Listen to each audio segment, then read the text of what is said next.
What's up, guys? Welcome back. It's been a while. So, I just got the car back from the fabrication shop, and I'm gonna go and show you what I got done.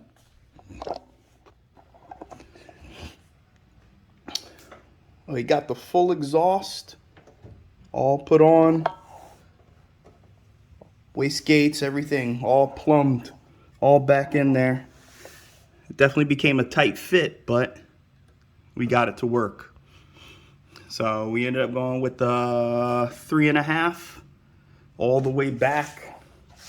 I would show you the underneath of the car, but it's a little tight under there. So maybe I can throw up a couple pictures from when I got when it was at the shop. So the place ended up doing my core support. They got that put in. I still got to get a little bit of adjustment done to it. So I have to wait till I can get a hold of my body guy. And now, don't mind this rat nest. That's all gonna get reworked as well. So, but the shop did a fantastic job. They pretty much did everything that I wanted to get done. I did find out though, so if anyone is doing a S15 conversion, these bad boys right here, you cannot use the S13.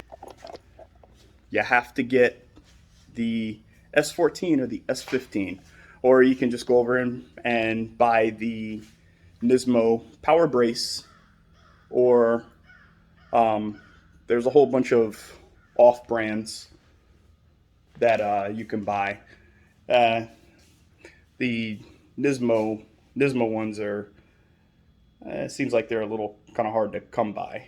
So, but yeah, I went over and exhaust all the way to the back. I can at least probably get under here. Maybe you can see a little bit. So, yeah, we did 3.5 all the way back, and I actually went with the oval exhaust just to get a little bit of a better clearance. So I'm very happy with it. Very happy with it.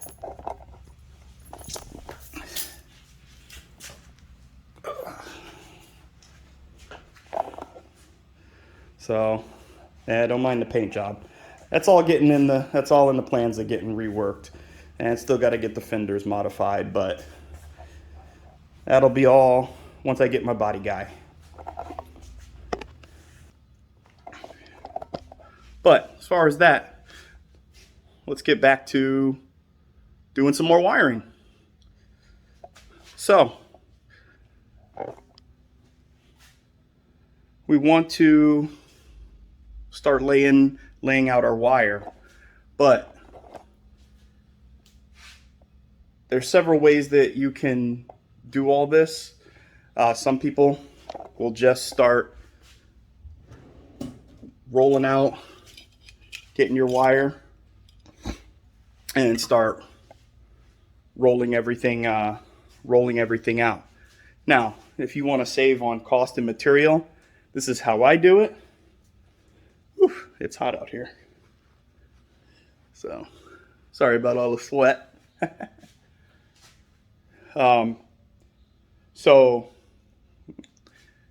if you want to save on cost, and I think this is honestly the best way, because I really don't like to waste material.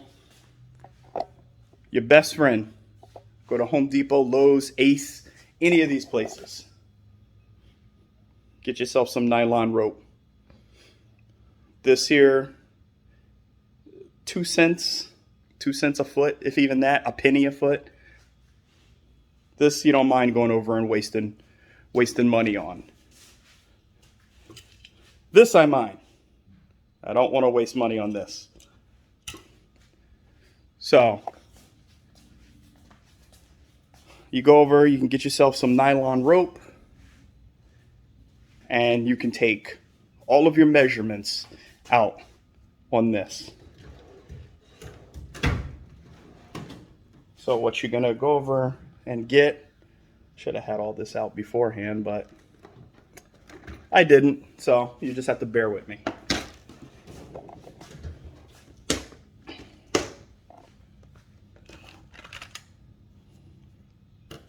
You can get yourself some scissors, anything to cut it with. So what we're gonna do is you're gonna start out pretty much from the furthest part of the engine, and then you can work your way back. So your furthest part,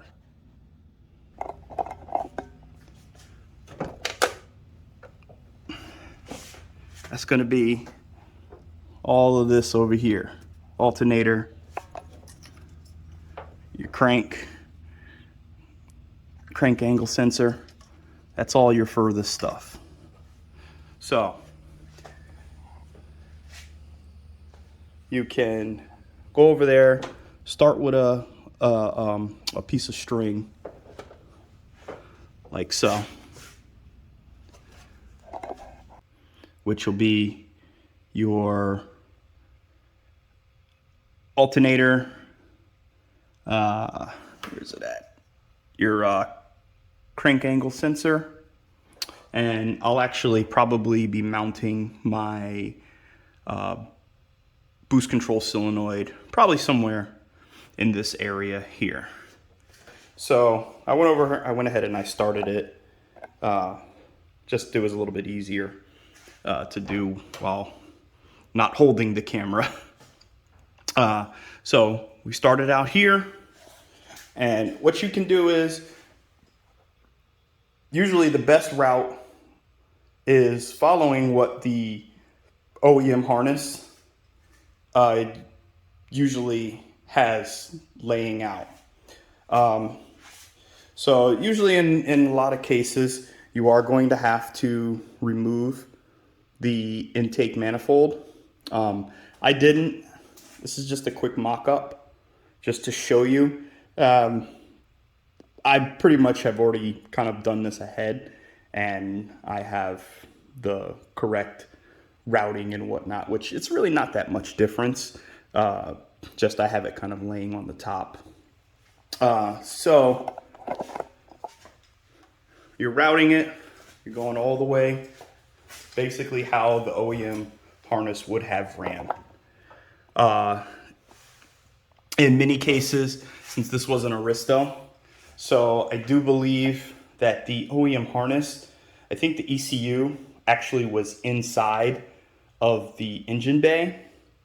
So I pretty much went by how the old SRs and the KAs went, which your harness routed back behind the engine, in which you could have it pretty much following all up under here and then into your firewall. So you can take your measurements and go from here, route it all the way around, all the way to the end, which is your crank angle sensor and your alternator. So by doing that, that's going to give you a lot of information, and it's highly recommended that you go ahead and you record all this, and which I'm going to show you how to do all that in a little bit. So let me set this up right here.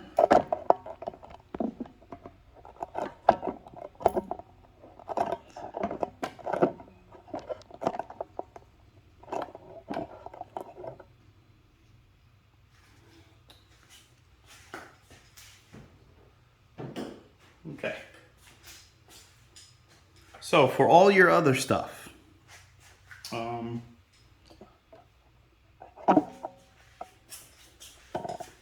this what I can do is see if I can mount this for you guys so it's so you can kind of get a better visual. So sorry for the okay. So for all the other accessories that are going to go onto there. So you already have your information for your alternator, okay? So we're gonna take that out. And now we're going to add pieces of string to each connector, and where exactly you're gonna have them in a fixed place. So like I said, this is going to be for your alternator. This is the furthest connector that's going to be on this. My boost control solenoid, like I said, I'm still up in the air. I may just have it mounted somewhere around here, just to kind of keep everything close by. And so what we can do is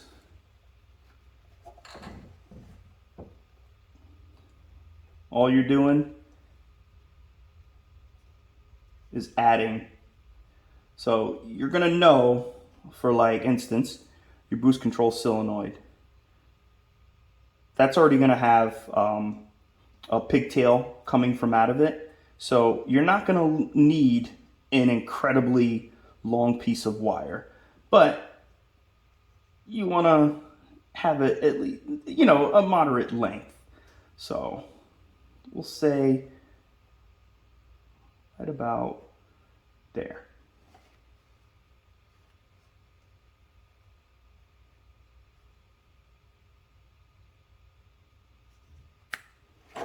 So then you're gonna cut that piece.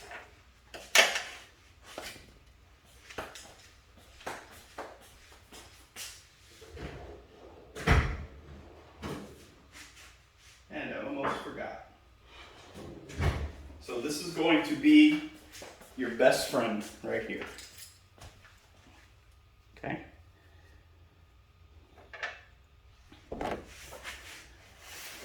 This right here, tape. You get yourself a roll of painter's tape, not very expensive at the store, Walmart, wherever.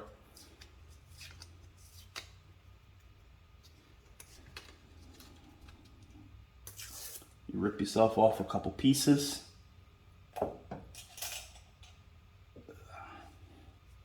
Okay, like I said, this is going to be your best friend right here. So,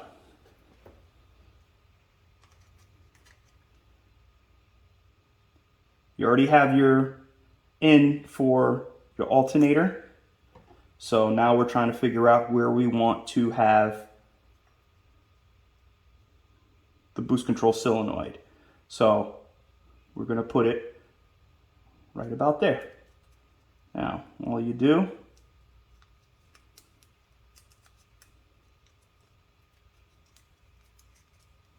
wrap that around.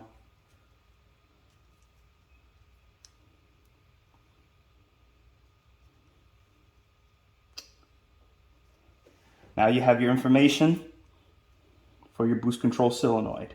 Now you're going to keep doing this for every connector that you want. Okay? So we'll stick that there. So we need to get one for your crank angle sensor. So this can kind of move around, so even if you could pretty much have this, you know, wherever. So you got a decent length here, and you know, you can mount this right back to where it originally, if you have a place, or you can just create one. It's not that difficult. So what I'm going to do is, oops, actually I already had a piece. What I will do is I'm going to make another length. I'm just going to go ahead and put it as the same length as my boost control solenoid, just to make it easy.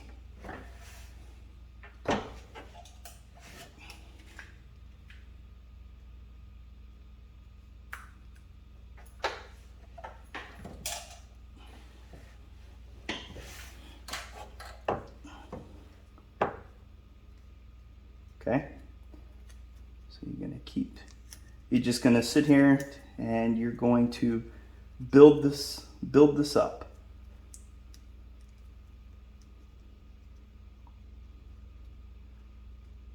So now you can kind of starting to see,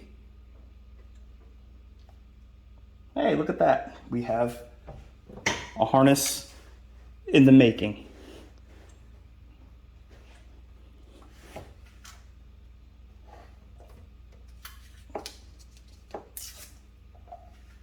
Can even kind of clean it up a little bit.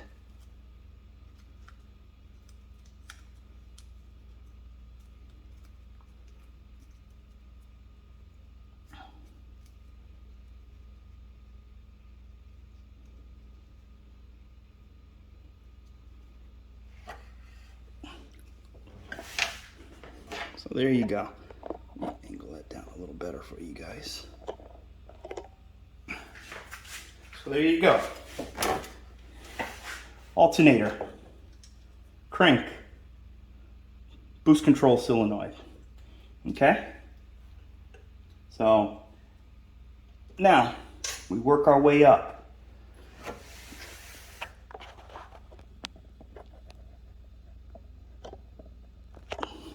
So what do we have next? We have here your, what is this? Your coolant temp sensor. Okay. So I can't remember how the OEM had it. I have the harness laying around here somewhere, but you know, we're not gonna worry about it.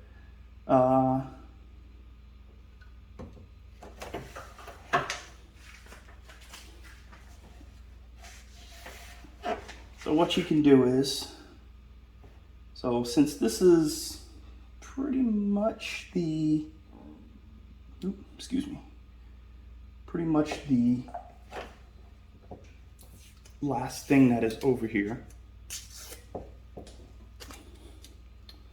So stick that someplace, and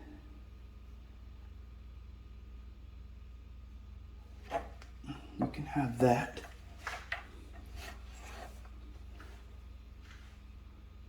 Wrap under and plug in.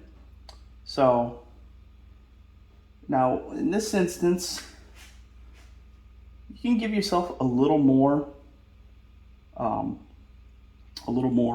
string, because you know that it's gonna kind of loop around here and do something like that. So we'll say about that much.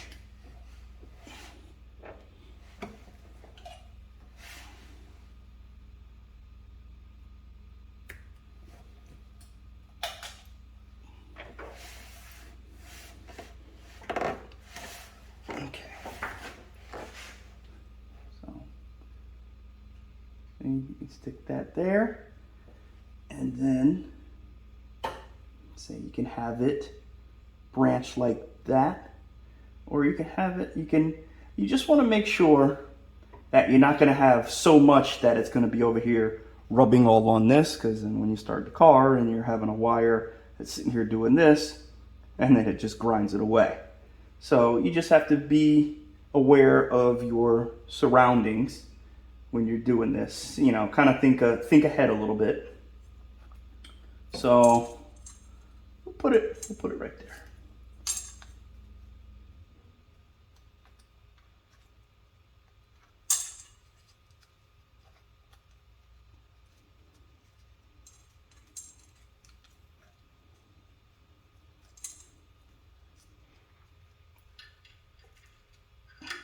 Okay.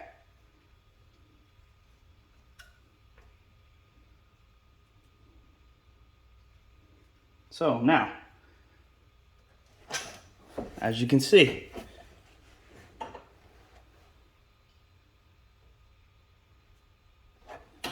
now we have a coolant temp sensor length already made. You have alternator, crank, boost control solenoid.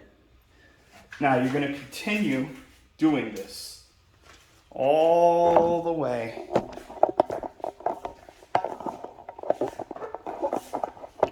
around. You're going to continue. You're just going to keep stacking your wiring, or excuse me, your string for your VVTi solenoid for the TPS. Now, for your injectors, you have a few options that you can do with the injectors. What I like to do is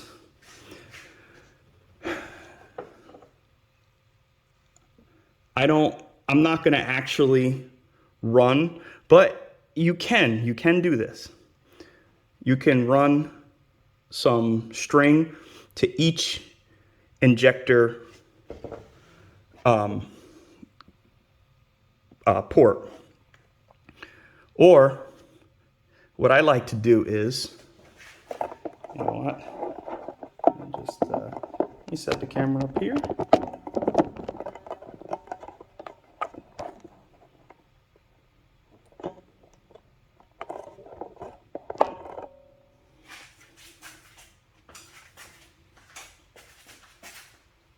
So what I like to do is later on, because I will be using larger injectors,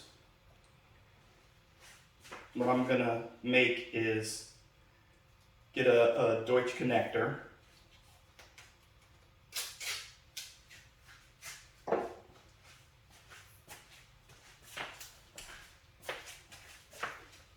And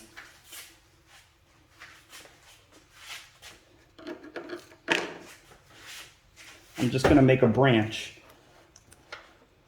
somewhere around here somewhere by the injector. So later on, when I decide, okay, what injectors I'm going to run, so I could be going with a radium fuel rail and doing 1200 cc injectors, 1000 cc injectors, whatever, upgrading it to whatever. So I can just make a little connector here, tie this off, and that's the beautiful thing about doing it this way, is that I really don't have to worry about a length for this. I just have to make enough to where I can take a Deutsch connector, wire it up,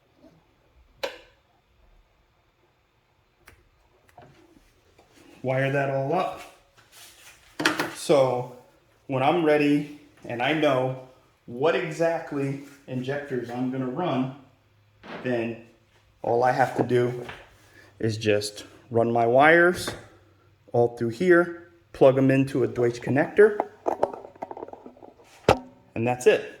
And I just plug it in.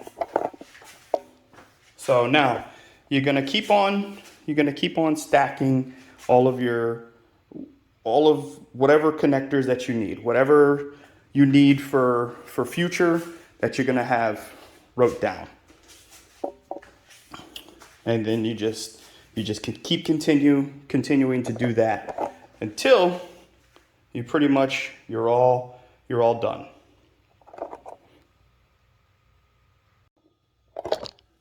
Okay, so now that you have collected all of the information, your routing, doing all of your routing, so now you're going to, now remember, I had already done this, I kind of jumped ahead already, so just to make it a little bit easier, because it's, like I said before, it's a little hard to explain and actually do this on the, while holding the camera. So I don't have all this high-tech camera like some do. I'm not there yet.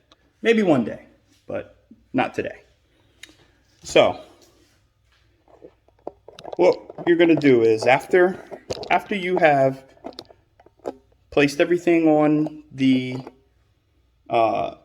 motor, you ran all of your strings to where whatever connectors that needed to be to get the car running. You're gonna have something basically like this.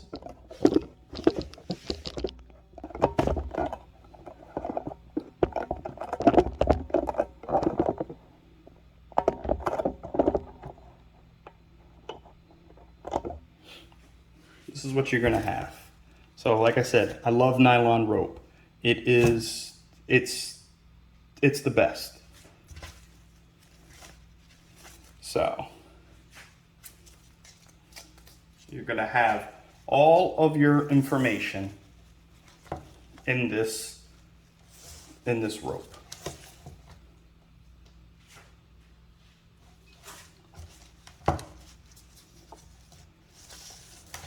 Actually, what I'm gonna do is stretch it out on the floor. That way you guys can get a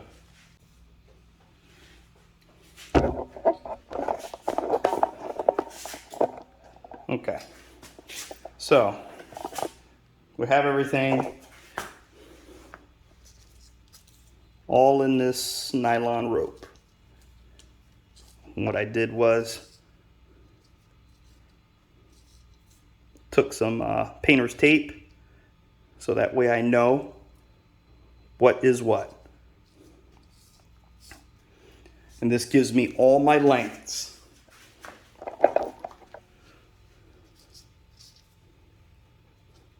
This gives me everything. This right here, you want to keep. I definitely keep this. I don't throw it away because I can always do extra things in the future. So it's good to keep, especially if you're gonna try and maybe do this, you know, as you're learning and you're doing one for someone else. So just like that. So this gives me all my information for the harness.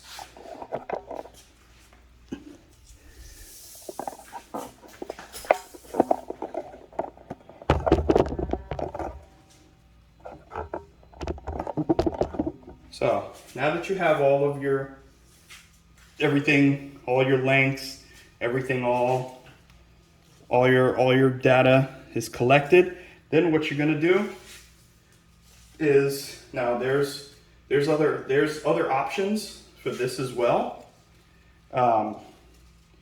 There is software that you can use, but a simple pencil and paper will do wonders.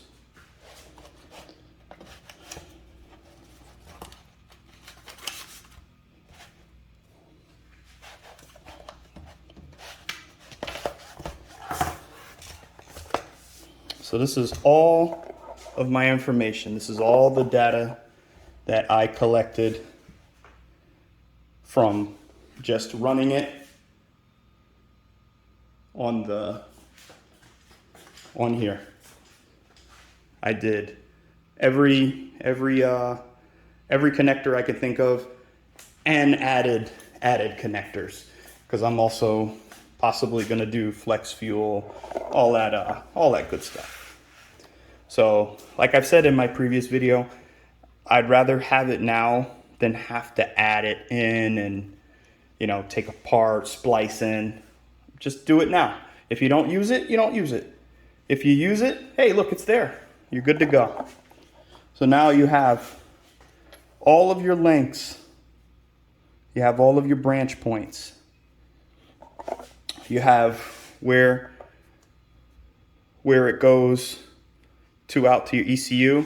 I said before, I'm using the Pro EFI ECU, so I did kind of find out that there is a little bit more to the Pro EFI with as far as running all your wires, but you know, it's all, each ECU has its own things. So when you're doing your plugs for your ECU, you can do these however you want. It depends on where you want it mounted. Now, you could have it on the floor, or if you're building some type of a bracket, or if you want to put it in the OEM spot, you can do that. Have these all, have all the links set up to where you want it. That's the wonderful thing about building your own harness. You can go over and do what you want. I've had a lot of people go over and ask me why didn't I just get a flying lead harness. I could have done that, and that would have made it 10 times easier. But one of the issues, which there's nothing wrong with a flying lead harness, nothing at all. If someone wants to do that, they can do that. Like I said, there's nothing wrong with doing a flying lead harness. But one of the issues for me is that I don't get to use the type of wire that I want to use. So, like I said in a previous video, I'm running the Tefcell wire. So that's pretty much what that's what I wanted to do. So like I said, there's nothing wrong with getting a flying lead harness. There's plenty of companies that will make. Pro EFI does make a flying lead harness for you, and then all you do is just set it up where you want your ECU, and then they have everything pinned and ready for you to go. Only thing you're going to have to do is, you'll have to do your cutting and splicing. But I think they give you, actually, I'm not even going to try to remember what I know they give you a big, they have two different versions of the harness, the flying lead harness. They have a short one and then they have a long one. So you can always do that. There's plenty of other ECU companies that offer a flying lead harness for you to use. But it's just at least for me, good God, I am sweating. It is very humid. Good old Florida. Whew. So, anyway, there's, like I said, plenty of other companies that have flying lead harnesses that you can use. If that's easier for you, you can do that. I honestly I would rather just run my own harness. That way I'm using the materials that I want to use. And to me, I think it makes it, to me at least, it makes it a little bit more personal, I guess you could say. So the other thing, when you're doing the harness, I should have said this before, when you're doing the harness, now there are plenty of, depending on what harness, or excuse me, what ECU you're going with, they give you a whole pin out and everything else. What pin goes with what. I'm using the Pro EFI, like I've said probably 20,000 times now. the Pro EFI, you go right on their site, and they give you a whole pinout of what is what, and makes the job 10 times easier. Since I have a common motor, a 2JZ, they already have a pinout for the 2JZ. So all I do is just go and download the PDF that they have available to you, and I can just pretty much follow all that. So time to doing, running all my wires, I know what goes to what pin, and all I do is just follow that little that little pin out. I had it someplace here.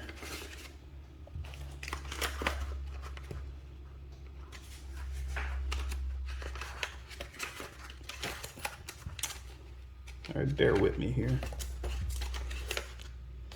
I thought I had it, but I guess not. But I can download a whole other one. So yeah. Oops, sorry. So that's pretty much in this segment here. I'm getting kind of tired. I did just get off work.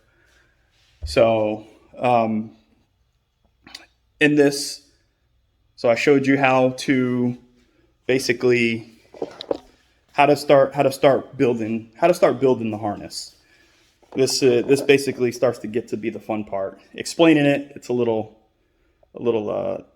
tedious, but when it's more hands-on, when you're doing it hands-on, it's a little bit better, for someone who likes to do this. If you're not into wiring, then you're not going to have a good time. But like I said, so I went over and I showed you how to start it, your branches, all that.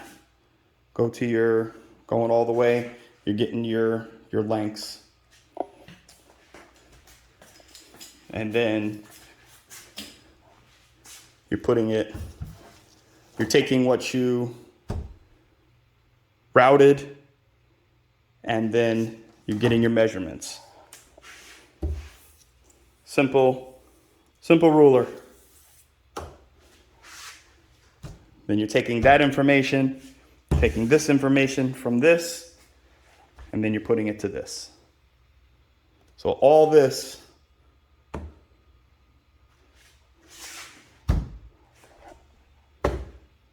all starts making sense.